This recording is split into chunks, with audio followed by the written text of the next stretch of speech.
I've come to see racism as the chronic critical illness of America, and will not ever be what we mean to be until we find a way to make it go away.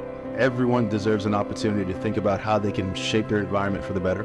I think the SCBT framework has really helped everyone have a deeper understanding of what it means to cultivate racial equity consciousness. If someone can remind me. This RECI framework really helps us understand that it's okay to say, I don't know right now, but then coming to awareness. And the more we can support people with the skills, the resources, and the community for that, I think the better off we all are. So when I heard that Ron was going to spend a week helping us learn what he knows, I couldn't resist. And I appreciated the fact that this was open really for anybody, like anyone can be a facilitator.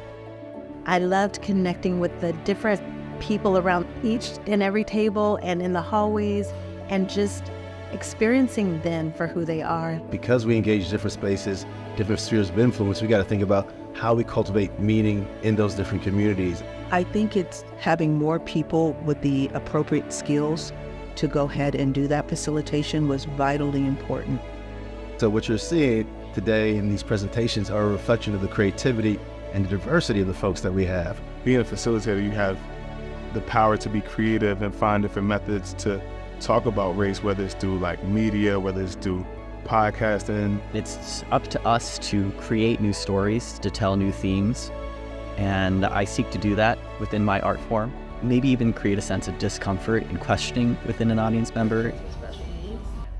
Putting any judgments, like I'm not saying, and I'm privileged. I've always struggled with how, given my white privilege, how to navigate these spaces. And through RECI, I've learned that I can be both a leader and a listener, a learner and a teacher.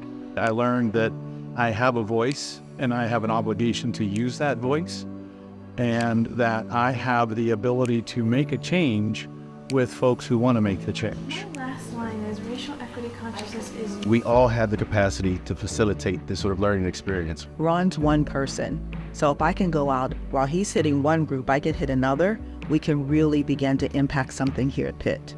This is exactly, I feel like, what we need. It gives us a framework in which to learn and teach. I have gained confidence in myself to be able to go out and like have conversations like this with my staff, with our volunteers that work with us, and even just in my personal life. Small steps will lead to big changes.